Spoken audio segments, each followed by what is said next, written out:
Corey Grace.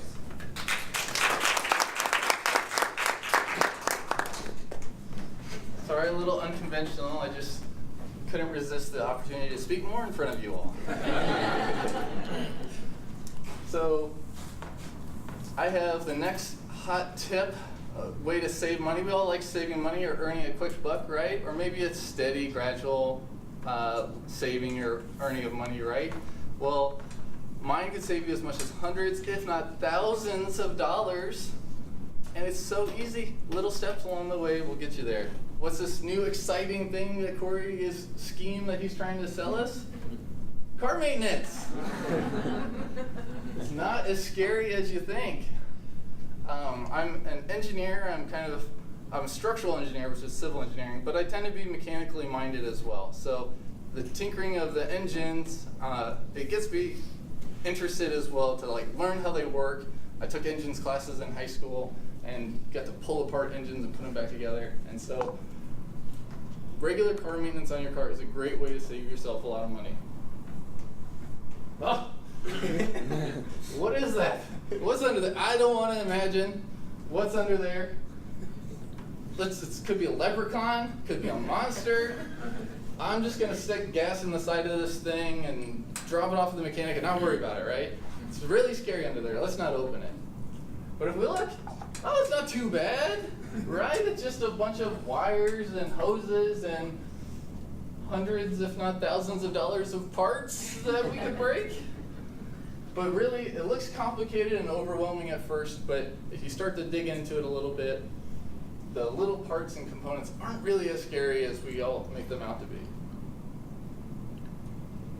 So I'm going to introduce a couple do-it-yourself ideas, examples that I've done, just my own research into how to do these and complete it on our cars.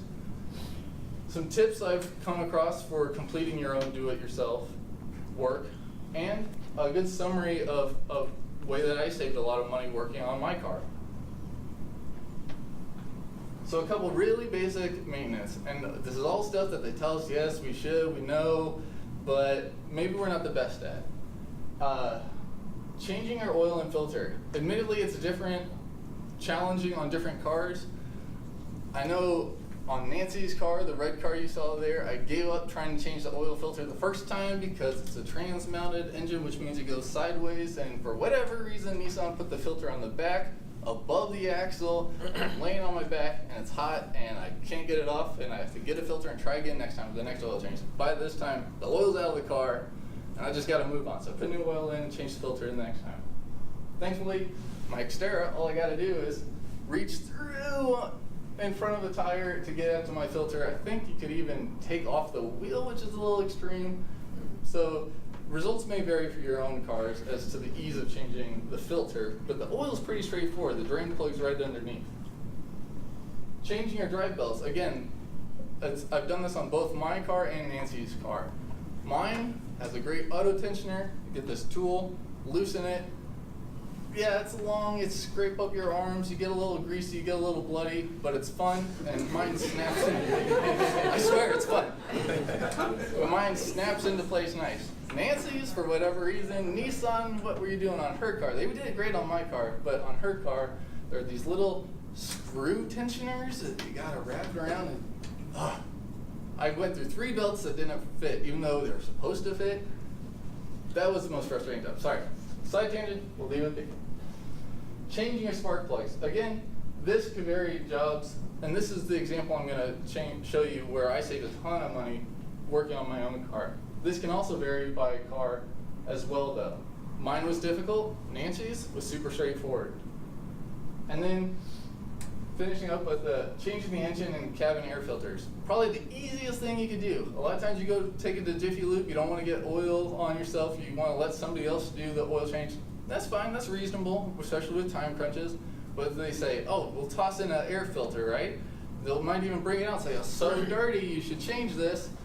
And it costs you like $30 just to change an oil filter. That adds up.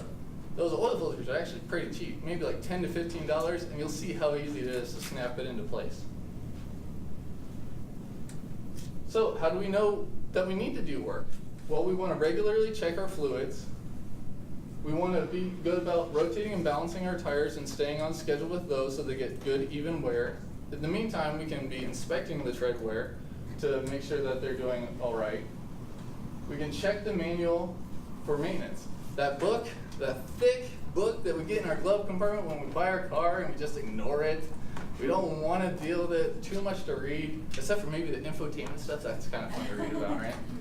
There's a lot of great tips in there for the type of oil you should be using, how much oil you should be using, and in the back they typically have a maintenance schedule, recommended maintenance for the whole life of the vehicle. And then an annual mechanic checkup with a trusted mechanic. Nancy, when she moved here and was working, she found a great mechanic in Lenexa that we're happy to continue to use. It's great to find, particularly independent. There's some good mechanics at a dealership, knowing that they have their own profits and overhead that they have to cover, but there's great people working there as well. But Nancy found a great independent mechanic that we're happy to take our cars to, and he just gives it a look. And if it's good, we'll go on for the top off your fluids and go on for the next year. Checking the fluids, pretty much all of these caps is where you can check fluids, and if you look inside the reservoir with the lines, you'll see if they're within the different levels that they're supposed to be. This is the glorious dipstick that we should be checking for the oil level. And then here are the examples of checking your manual. Again, this is an example where they list out the things you should be doing at different mileage intervals or times. Your manual will also tell you how much oil and what type of oil to use. And now this is where we get into the meat of it a little bit. So it's overwhelming to think you might do some work on your car, but there's tons of service manuals available online. You just search for it, you find the forums, it's all shared quite a bit. You get these nice exploded assemblies, and they'll tell you important assembly directions and torque specs for all these different bolts. This is for my own engine that I worked on, where I changed the spark plugs. Mine are nice and buried under this plenum, which is the air intake on top of the engine. It's hard to get to, but Nancy's, when I changed her, you can see they're right on top. Maybe your cars are just as easy.